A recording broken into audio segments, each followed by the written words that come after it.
Eastern Ghats, Pollachiil, India's first no wall sharing senior living apartments, lowest maintenance cost. நீங்க நினைச்சு பார்க்க முடியாத life, நீங்க நினைச்சு பார்க்காத விலையில just ₹30 lakhs. Bussy Anand ID team அப்புறம் விர்ச்சுவல் வாரியர்ஸ்னு ரெண்டு பேரை பிரிஞ்சிட்டதாகவும் பல பேர் சொல்றாங்க. தமிழக வெற்றி கழகம் அப்படின்றது ஒரே நேர்கோட்டில் பயணிக்கக்கூடிய ஒரே கட்சி தான். இதுக்குள்ள இந்த பிளவுவாதத்தெல்லாம் இங்க கொண்டு வந்தெல்லாம் பூத்திராதீங்க. அது வேற யாரும் செய்யறாங்களா?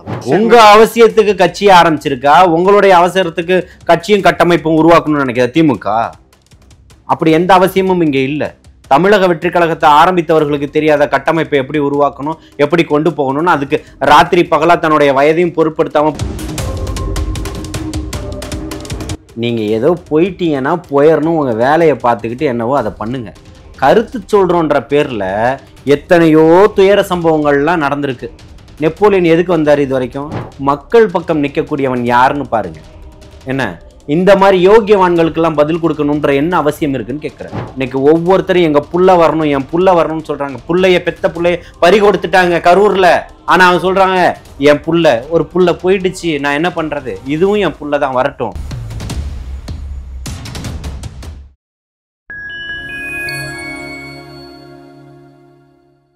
ஃபைன் டைம் மீடியா நேயர்களுக்கு வணக்கம். இன்று நம்மோடு இணைந்திருப்பவர் தாவேக ஆதரவாளர் திரு ஜல்லிக்கட்டு ஜலீல் அவர்கள். வாருங்கள், அவரிடம் அரசியல் சார்ந்த பல்வேறு கேள்விகளை முன்வைக்கலாம். வணக்கம்ண்ணா. வாழ்த்துக்கள். ஆனால் அந்த கரூர் சம்பவத்துக்கு அப்புறம் புஷி ஆனந்த் ஐடி டீம் அப்புறம் விர்ச்சுவல் வாரியர்ஸ்னு ரெண்டு பேரை பிரிஞ்சிட்டதாகவும் பல பேர் சொல்றாங்க. ஏன்னா திரு புஷி ஆனந்த் அவர்கள் தலைமறைவாக இருந்தார் இந்த கரூர் சம்பவத்துக்கு அப்புறம்.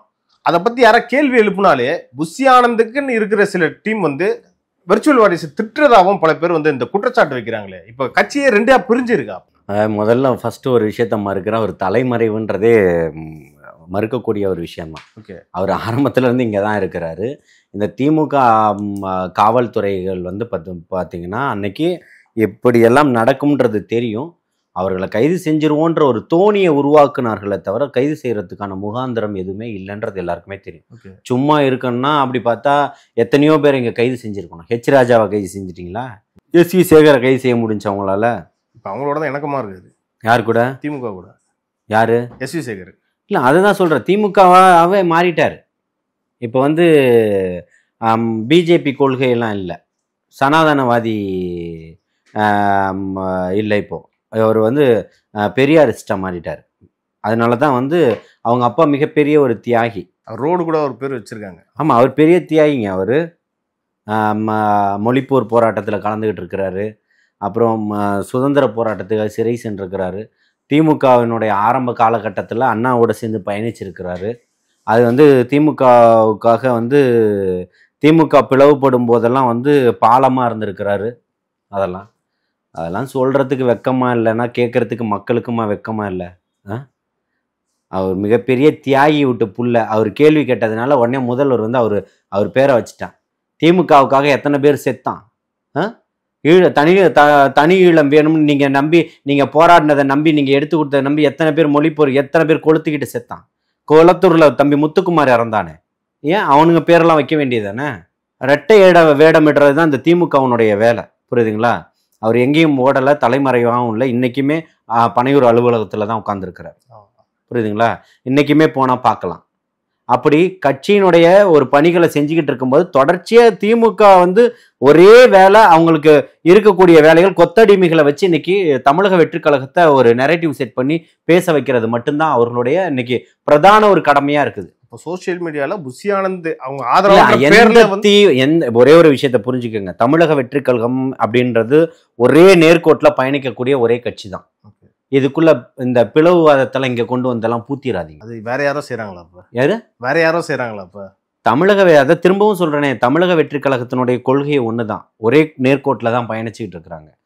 இருக்கிறவங்க ஒரு ஃபேக் ஐடியை வச்சு அதுக்கு எதிரான கருத்துக்களை போடுறதெல்லாம் தமிழக வெற்றி கழகத்தினுடைய கருத்தா மாறிடாது. இந்த மாதிரி சில்லியான காரணங்களுக்கு தமிழக வெற்றி கழகம் பதில் சொல்லணுன்ற எந்த அவசியமுமே கிடையாது. திரு விஜய் அவர்கள் சொல்லிட்டாரு, மாநகரம் முதல் கிளை கழகம் வரை நிர்வாகிகள்லாம் நியமிக்கணும்னு சொல்லிட்டாரு. இதுல ஏன் இவ்வளோ ஒரு ஸ்லோவா நடக்குது இந்த ப்ராசஸ்? இது பின்னாடி ஜான் அவர்கள் ரொம்ப ஸ்லோவா நடக்கிறதாகவும் அவர் செயல்பாடுகள் சரியா இல்லாததாகவும் பல பேர் குற்றச்சாட்டு வைக்கிறாங்க. இது உண்மையா? பல பேர் குற்றச்சாட்டுனா யார் குற்றச்சாட்டுக்கு? அவர் மேல இப்ப இதெல்லாம் இந்த குற்றச்சாட்டுகள் எல்லாம் தமிழக வெற்றி கழகத்தை சார்ந்தவர்கள் வைக்கணும். அப்படி யாராவது வச்சிருக்காங்களா? எதிர்கட்சியில உள்ளவர்களும் ஆளுங்கட்சியினரும் ஆளுங்கட்சிக்கு வாயை வாடகைக்கு விடுறவங்களும் பேசக்கூடியதெல்லாம் எடுத்துக்கிட்டு கட்டமைப்புகள்லாம் உருவாக்கிட முடியாது. உங்க அவசியத்துக்கு கட்சியை ஆரம்பிச்சிருக்கா, உங்களுடைய அவசரத்துக்கு கட்சியும் கட்டமைப்பும் உருவாக்கணும்னு நினைக்கிற திமுக? அப்படி எந்த அவசியமும் இங்க இல்ல.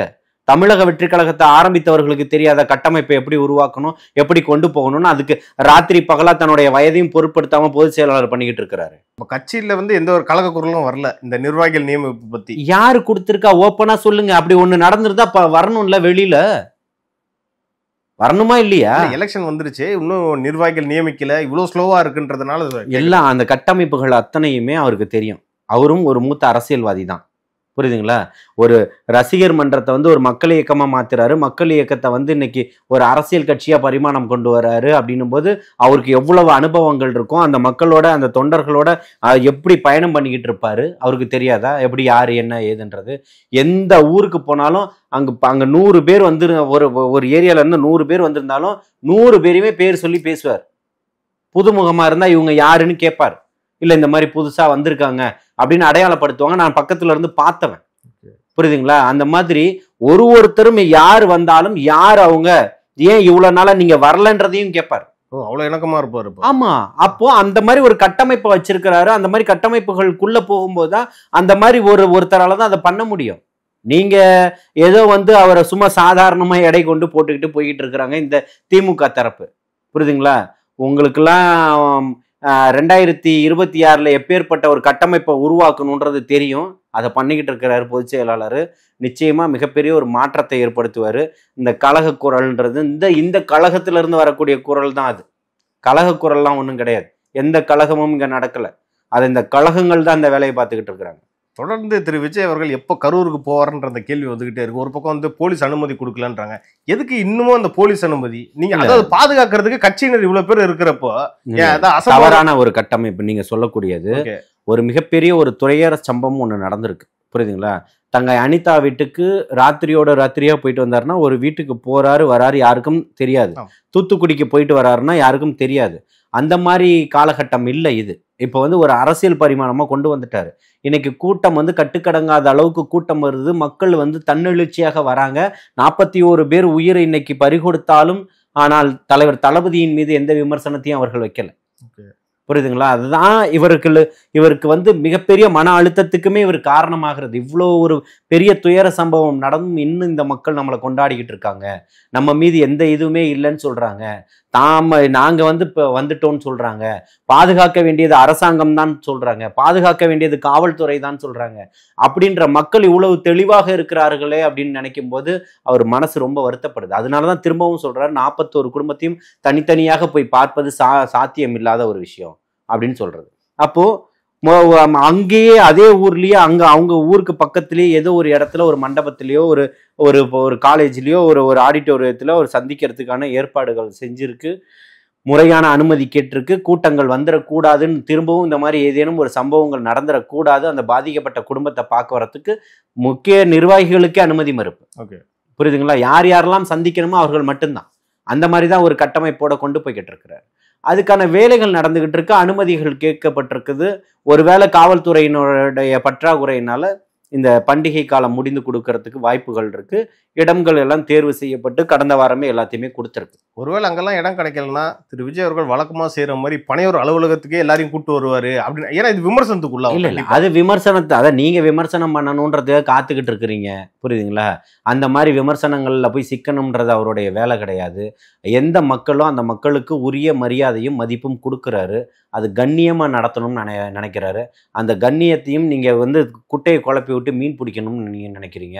ரெண்டுத்துக்கும் மிகப்பெரிய வித்தியாசம் இருக்குன்னு சொல்றேன். இப்போ இவ்வளவு பெரிய துயர சம்பவம் நடந்துருச்சு. இதுக்கப்புறம் ஒரு பரப்புரைன்னு வரும்போது திரு விஜய் அவர்களோட மென்டாலிட்டி எப்படி இருக்கும்? அதே வீரியத்தோட வருவாரா இல்ல கம்மியாயிருமா? எப்படி இருக்கும்னு நினைக்கிறேன். இல்லை, அவர் இப்போ நீங்கள் எத்தனை முறை 100 முறை அடக்குனாலும் 100 முறையும் வெகுண்டு தான் எழுந்து தான் வந்துகிட்டு இருக்கிறார். உங்களுடைய அடக்குமுறைகள் ஒவ்வொன்றும் அவர் ஆவேசப்படுத்தாது, அரசியல் தான் படுத்தும்.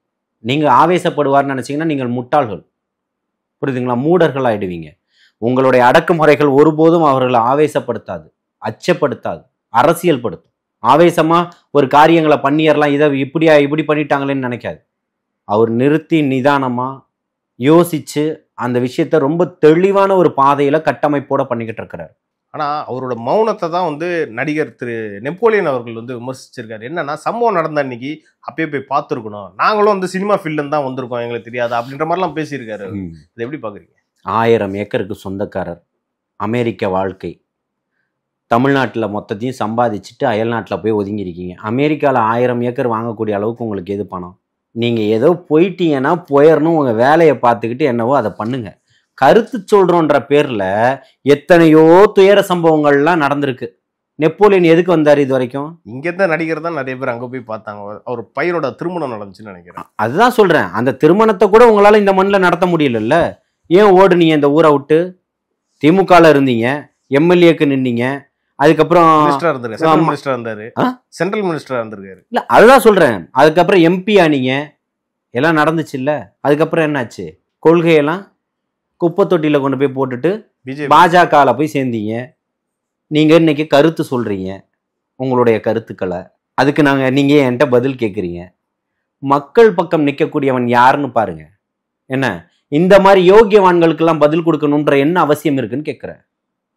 கருத்துக்கு அவரு ஒரு பிரபலம்னா பிரபலத்தை வச்சு நீங்க என்ன பண்ணீங்க? இந்த தமிழக மக்களுடைய விவசாயத்தை நீங்க உயர்த்திட்டீங்களா? நான் 1000 ஏக்கர்ல விவசாயம் பண்றேன், இதை பண்றேன், அதை பண்றேன், எல்லாம் பண்றீங்க. அங்க இருந்து விவசாயத்தின் மூலியமா நீங்க என்ன ஒரு புரட்சி இங்க இருக்கக்கூடிய மக்களுக்கு, விவசாயிகளுக்கு கத்து கொடுத்துட்டீங்க? தான் வைத்த ஒப்புறத்துக்கு தானே வேலை பார்த்துக்கிட்டு இருக்கிறீங்க. ஒருவேளை பதிலுக்கு அவங்களும் வந்து திரு விஜய் அவர்கள் என்ன பண்ணாரு அப்படின்ற மாதிரி கேட்டுட்டாரு. நிறைய ஏகப்பட்டது பண்ணியிருக்கிறார், ஏகப்பட்டது பண்ணியிருக்கிறார். எத்தனையோ ஏழை எளிய மக்களுக்கு உதவிகரமா இருந்திருக்கிறாரு. எத்தனையோ ஆட்டோ ஓட்டக்கூடிய நலிந்தவர்களுக்கு சொந்தமா ஆட்டோ வாங்கி கொடுத்திருக்கிறாரு. எத்தனையோ பேருக்கு என்னென்ன எண்ணற்ற உதவிகள் செஞ்சிருக்கிறாரு. கல்விக்காக பண்ணியிருக்கிறாரு. கல்வி கடன் கொடுத்துக்கிட்டு இருக்கிறாரு. கடனா இல்ல, கல்வி கொடையா கொடுத்துக்கிட்டு இருக்கிறாரு. புரியுதுங்களா? எத்தனையோ பசியாளர்களுக்கு விலையில்லா உணவு திட்டம் பண்ணிக்கிட்டு இருக்கிறாரு. விளியகம் நடத்திக்கிட்டு இருக்கிறாரு. படிப்பகம் நடத்திக்கிட்டு இருக்கிறாரு. அடுக்கடுக்கா சொல்ல முடியும். நீங்க என்ன பண்றீங்க? என்ன பண்ணிக்கிட்டு இருக்கிறீங்க? ஒவ்வொரு தொகுதியிலும் இன்னைக்கு இது நடத்திக்கிட்டு இருக்கிறான். இன்னைக்கு வரைக்கும் போய்கிட்டு இருக்கா இல்ல? எல்லா இடத்துலயும் செஞ்சுக்கிட்டு இருக்காங்க இல்லையா பசங்க? அதெல்லாம் சிந்திச்சு பார்க்க வேண்டிய இடத்துல இருக்கா? அப்போ மக்களோடு இன்னைக்கு யாரு பயணிச்சுக்கிட்டு இருக்கிறாங்க? ஒருவேளை நெப்போலியன் அங்க இருந்தாலும் நான் ஒரு அறக்கட்டளை வச்சிருக்கிறேன், அது மூலியமா தமிழக மக்களுக்கு மிகப்பெரிய ஒரு விழிப்புணர்வை ஏற்படுத்தியிருக்கிறேன், ஒரு வாழ்வாதாரத்தை உண்டு பண்ணியிருக்கிறேன், ஆதரவற்றவர்களுக்கு பண்றேன், ஆதரவற்றவர்களுக்கு பண்ணவன ஆதரவற்று கிடக்கக்கூடிய பிணங்களை எடுத்து அடக்கம் பண்றேன்னு கூட சொல்லுங்க. என்ன பண்ணிருக்கீங்க? ஒரு துரும்ப கிள்ளி போட்டிருக்கீங்களா? சொல்றதுக்கு உங்களுக்கு நாக்கு கூசலியா? இருக்கக்கூடிய பணக்காரனும் பவுஸ்ல உள்ளவனையும் கூட்டிட்டு போய் தான் உங்க கல்யாணத்தை முடிக்க முடிஞ்சுச்சு உங்களால. இது பெரிய சாதனையா? இது பெரிய சாதனையா? என்ன சாதனையை சொல்ல போறீங்க? அதனால இப்ப நெப்போலியன் ஏதோ வீடியோ கேமரா இருக்கு, மைக் இருக்குன்றத பேசிட்டாரு. மக்கள் அதை ஏத்துக்கணும்ல. நெப்போலியன் நெப்போலியன் போல் இல்ல. புரியுதுங்களா? அவர் பேரு வேற, அவர் புனைப்பெயர் தான் நெப்போலியன். நெப்போலியன் எப்பேற்பட்டவர்? நெப்போலியனுடைய வாழ்க்கை என்ன, வரலாறுகள் என்ன? அப்ப நெப்போலியனுடைய வாழ்க்கையும் வரலாறுகளையும் நீங்க இன்னைக்கு அழிச்சிட்டு நீங்க அந்த பேர்ல பேசுறீங்களா? உங்களுக்கு அசிங்கமாவும் அவமானமாவும் இல்லையா? காங்கிரஸ் தலைவர் திரு ராகுல் காந்தி அவர்கள் திரு விஜய் அவர்களை சந்திக்க போறதா ஒரு தகவல் வந்திருக்கு. அதாவது நவம்பர் 5ஆம் தேதி சந்திக்க போறதாகவும் தகவல் வந்திருக்கு. ஏதாவது கூட்டணி சம்பந்தமா, இல்லைன்னா இதை வச்சு சீட் பேரம், திமுகவோட ஏதாவது சீட்டு ஏதாவது பேரம் பேசலான்ற மாதிரி ஒரு ஐடியா இருக்கலாமா? இது எப்படி பாக்குறீங்க? நான் ஏற்கனவே இந்த இதுலயே சொல்லியிருக்கேன், நம்மளுடைய நேர்காணல்லையே ஏற்கனவே பகிர்ந்திருக்கிறேன். காங்கிரஸுக்கு ஒரு மிகப்பெரிய ஒரு கடமை ஒன்று இருக்கு, கேரளால தன்னுடைய ஆட்சியை மீட்டெடுக்கணும் அப்படின்னு சொல்லிட்டு. ஆமா, கேரளால தலைவர் தளபதி அவர்களுக்கு எப்பேற்பட்ட ஒரு வரவேற்பு இருக்குதுன்றத நீங்க எல்லாத்தையுமே பார்த்திருக்கீங்க. அந்த கணக்கு தமிழ்நாட்டு கணக்குன்றது தாண்டி கேரளா கணக்கு. கேரளாக்கு அவர் எல்லாம் ஒரே கல்லுல 2 மாங்காய் அடிக்கணும்னு பாக்குறாரு. புரியுதுங்களா? அப்படியே ராகுல் காந்தி அவர்கள் அவரை சந்திச்சா என்ன தப்பு இருக்கு? அவர் ஒரு அரசியல் கட்சியின் சார்ந்தவர் தானே, ஒரு அரசியல் கட்சியினுடைய தலைவர் தானே, மரியாதை நிமித்தமா சந்திக்கலாம். ஆமா, அப்ப என்ன இருக்கு? அன்னைக்கு அவர்களுடைய குடும்பத்தில இருந்து தானே மிகப்பெரிய செல்வந்தரா இருந்த நேரு அத்தனை சுகங்களையும் திறந்துட்டு வந்தாரு மக்களுக்காக. நேருனுடைய வரலாறு சாதாரண வரலாறா? இந்த பாஜக காரன் பேசுவானா அவருடைய வரலாற? இன்னைக்கு நடந்த தப்பு கூட நேரு தான் பண்றேன்னு சொல்றாங்க. இல்ல, அப்ப அவனோட அறிவு எந்த அளவுக்கு இருக்குது? அவனுடைய அறிவினுடைய அளவுகளை எதை கொண்டு அளக்குறதுன்னு தெரியல எனக்கு. நேருனுடைய வரலாறுகள் எப்படிப்பட்டது? இந்த குடும்பத்துக்கு தொடர்ச்சியாக எல்லாத்தையுமே பலி கொடுத்துருக்குறாங்களே. ராகுல் காந்தியினுடைய வரலாறு, பின்னணி, அரசியல், குடும்பம் எல்லாத்தையுமே பேசணும். அப்படித்தானே? இந்திரா காந்தியினுடைய இழப்பை பேசணும். அயல் நாட்டுல வந்து பிச்சை எடுப்பது போன்ற, கரம் நீட்டுவது போன்றவும், அயல் நாட்டினர் உதவி செய்வது போன்ற ஒரு புகைப்படம் வெளியானதனுடைய வீரியத்துலதான் விவசாய புரட்சியை கொண்டு வந்தாங்க அந்த அம்மா. அந்த காலகட்டத்துல அயல் நாட்டிடம் கையேந்த கூடாது, அப்போ விவசாயத்துல நம்ம முன்மாதிரியாக இருக்கணும்னு இந்தியாவில் வந்து ஒரு விவசாய புரட்சியை ஒன்று ஏற்படுத்தினாங்க. வரலாறுகளை தெரியாதவர்களா இருக்க. அந்த மாதிரி ராகுல் காந்தி அவர்கள் சந்தித்தாலும் என்ன தப்பு இருக்குன்னு கேட்கிறேன். ரெண்டு ஒரு அரசியல் கட்சிக்காரர்கள், இத்தனை நூற்றாண்டை கடந்த ஒரு கட்சி, நூற்றாண்டை கடந்த இருக்கக்கூடிய ஒரு கட்சி, இத்தனை மிகப்பெரிய ஒரு பேர் இயக்கமா இருக்கு, கட்டமைப்பா இருக்குது. இன்னைக்கு இந்தியா முழுக்க வந்து ஒரு பெரிய ஒரு திட்டமிடுதலை வச்சிருந்தது, ஒரு ஆட்சி அதிகாரத்தை வச்சிருந்தது. இன்னைக்கு திருப்பியும் அதை நிலைநாட்டணும், பாசிஸ்ட வீழ்த்தணும் அப்படின்னு நினைக்கக்கூடிய கட்சியோட கூட்டு சேர்வதில் என்ன தயக்கம் இருக்கணும்? ஒருவேளை நாளைக்கு திரு ராகுல் காந்தி அவர்கள் வந்து ஒரு அழைப்பு எடுக்கிறாரு, கேரளா வந்து நீங்க பரப்புரை செஞ்சா காங்கிரஸ் ஈஸியா வின்னா வரும் அப்படின்னு சொன்னா, அது தோழமை சூட்டல். அதாவது அது வந்து தோழமையினுடைய இது. அது வந்து போவதும் ரெண்டு பேரும் பேசுவதும் வந்து பார்த்தீங்கன்னா அது வந்து தனிப்பட்ட விவகாரம். தமிழகத்தில் இருக்கக்கூடிய விஷயங்கள் என்ன இருக்கு அப்படின்றது தான். அப்படி பார்த்தா நம்ம பீகார்ல இன்னைக்கு போட்டியிடக்கூடிய பிரசாந்த் கிஷோர் கூட சொல்லியிருக்கிறார், இந்த தலைவர், உங்களுடைய தலைவர் தளபதி அவர்கள் முதல்வரா வருவாரு, நான் அன்றைக்கு வந்து தமிழ்ல உரையாற்றுவேன்னு சொல்லியிருக்கிறார். புரியுதுங்களா? இப்ப பீகார் தேர்தலில் பிஸியா இருக்கிறாரு. அது மாதிரி நடக்கும், நிச்சயமாக மிகப்பெரிய மாற்றங்கள் தமிழகத்துக்கு நடக்கும், அதுல மாற்று கருத்து இல்லை. இந்த ஃபீவர்ல திமுக இன்னைக்கு ஒரு குளிர் ஜுரத்துல ஒருத்தர் ஒன்று வளருவாங்க தெரியுங்களா, அவங்களே தன்னையே அறியாம அந்த மாதிரி திமுக வளரிக்கிட்டு அலைஞ்சிக்கிட்டு இருக்குது. அதுக்கெல்லாம் முடிவு கட்டக்கூடிய காலகட்டம் வந்துருச்சு. மக்கள் எல்லாம் மிகப்பெரிய ஒரு விழிப்புணர்வோடு இருக்கிறாங்க. இன்னைக்கு பார்க்குறாங்க எல்லாம் நடக்கக்கூடிய சம்பவங்கள். நீங்கள் எத்தனை ஆதாரத்தை அழித்தாலும் கொளுத்தினாலும் மக்கள் உங்களை அழிச்சிடணும், உங்கள் இந்த ஆட்சி வேண்டாம்ன்றதுக்கு முடிவுக்கு வந்துட்டாங்க. நீங்கள் எப்படி ஆதாரங்களை அழித்துக்கிட்டு இருக்கீங்களோ, மக்களை அழித்துக்கிட்டு இருக்கீங்களோ, இன்னைக்கு படித்தவன் வேலை இல்லாத திண்டாட்டத்தில் இருக்கிறவனோ, படித்தவன் ஏதோ ஒரு தொழிலுக்கு போனாலும் அங்கே ஒரு சங்கம் கூட ஆரம்பிக்க முடியாத அளவுக்கு தடியடி நடத்துறீங்க. அவன் மேலே ஒரு கிரிமினல் குற்றவாளியை அடிப்பது போன்ற அடிக்கிறீங்க. இன்னைக்கு கொலகாரன் A++ கொலகாரன் எல்லாம் நீங்க லிஸ்ட் அவுட் கொடுக்குறீங்க. நீங்க எல்லாம் சென்னைக்கு வரக்கூடாது, கொடுத்தாங்களா இல்லையா? கடந்த மாசம் பார்த்தோம்ல. அந்த மாதிரி குற்றவாளிகளை நீங்க பாதுகாக்கக்கூடிய மாநிலம் போல இங்க ஒரு தோற்றத்தை ஏற்படுத்திக்கிட்டு இருக்கிறீங்க.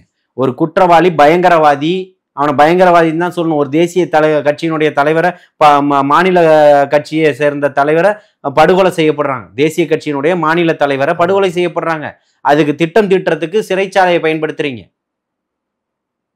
அப்போ சிறை கூடாரம் எப்படிப்பட்டதா இருக்குது? சிறை அதிகாரிகள் எப்படிப்பட்டவர்களா இருக்கணும்? சிறையில சீர்திருத்தம் நடக்கணும்னு பார்த்தா இந்த மாதிரி நடக்குது. அப்ப அங்கதான் பிளானே போறாங்க, ஸ்கெட்சே போடுறாங்கன்றீங்க. அது ஆமா, அங்க அதானே அவர்களுடைய வாக்குமூலமா இருக்கு. சிறையில இருந்து எங்களுக்கு அசைன்மெண்ட் வந்தது, பண்ணியிருக்கோன்னு முடிச்சிட்டாங்களா? A1 முடிஞ்சு போச்சு, A2 காணாம போயிடும். உங்களை மாதிரி திராவிட கட்சிகள்ல எங்க அப்பன் தாத்தன்லாம் அதுலதான் வளர்ந்து வந்தாங்கன்னு நினைக்கும் போது எங்களுக்குலாம் அசிங்கமா இருக்கு, அவமானமா இருக்கு. நானும் அந்த திராவிட கட்சிக்காக பிரச்சாரம் பண்ணியிருக்கேன்னு நினைக்கும் போது எனக்கே கேவலமா இருக்கு. புரியுதுங்களா? அதுல வேற இந்த முதல்வர் கேட்டுக்கிட்டார், எங்க பிரச்சாரம் பண்ணுங்கன்னு சொல்லி. புரியுதுங்களா? இந்த பிரச்சாரங்கள் வந்து தலைவர் தளபதி அவர்களுக்கானது.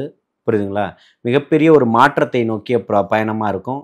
எத்தனை நெருக்கடிகள் வந்தாலும் அத்தனையும் அரசியல் படுத்துமே தவிர ஒருபோதும் அவரை அச்சப்படுத்தாது.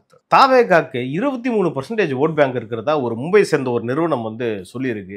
அதை நீங்க எப்படி பாக்குறீங்க? 23% இருக்க வாய்ப்பு இருக்கா? இல்ல, நம்ம வந்து இல்ல, மாநாடு நடப்பதற்கு முன்னாடியே 18% குறைவில்லாத வாக்குகள் 18% 20% இருக்குன்றத நான் பேசியிருக்கேன். ஓகே, புரியுதுங்களா? இது வந்து கருத்து கணிப்பா ஒரு நிறுவனம் எடுத்து நீங்க போடுறது வேற விஷயம்.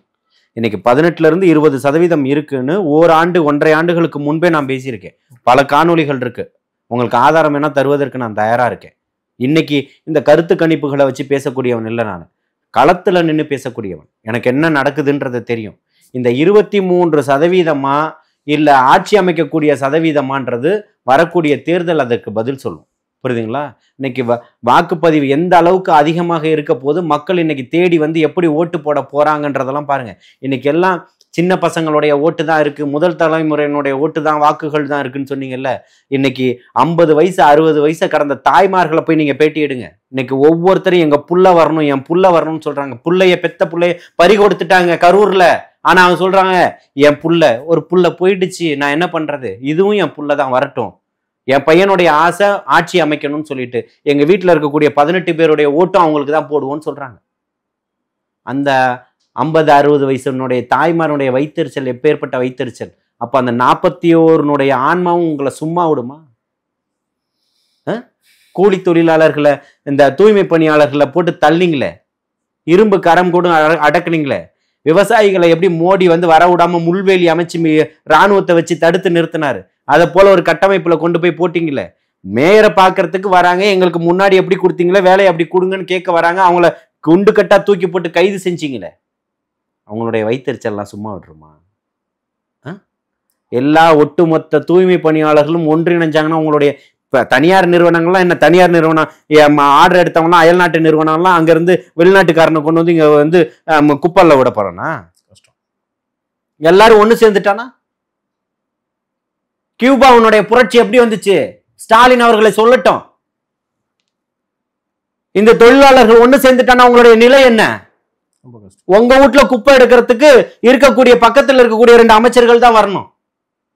உங்களுக்கு ஜால்ரா அடிச்சுக்கிட்டு இருக்க சேகர் பாபுவும் PK அன்பில் மகேஷ் தான் வந்து அள்ளிக்கிட்டு போகணும். எல்லா தமிழகத்துல இருக்கக்கூடிய எல்லா குப்பைகளையும் எடுத்துருவாங்களா உங்க கட்சிக்காரங்க? டெய்லியும் கை வைக்கிறதுக்கு முன்னாடி யோசிச்சிருக்கணும். வச்சிட்டீங்க, அவங்க வைக்கக்கூடிய கை தான் மிகப்பெரிய கை, அதுல மை வைப்பாங்க, அது மிகப்பெரிய மாற்றத்தை உருவாக்கும்னு சொல்றேன். தாவேக்கால நடக்கக்கூடிய பல்வேறு அரசியல் நிகழ்வு குறித்து நம்ம இன்னைக்கு பேசணும். இது குறித்து அடுத்தடுத்த நிகழ்ச்சிகள் இன்னும் நம்ம டீட்டெயிலாக பேசலாம். நன்றிண்ணா. வாழ்த்துக்கள்.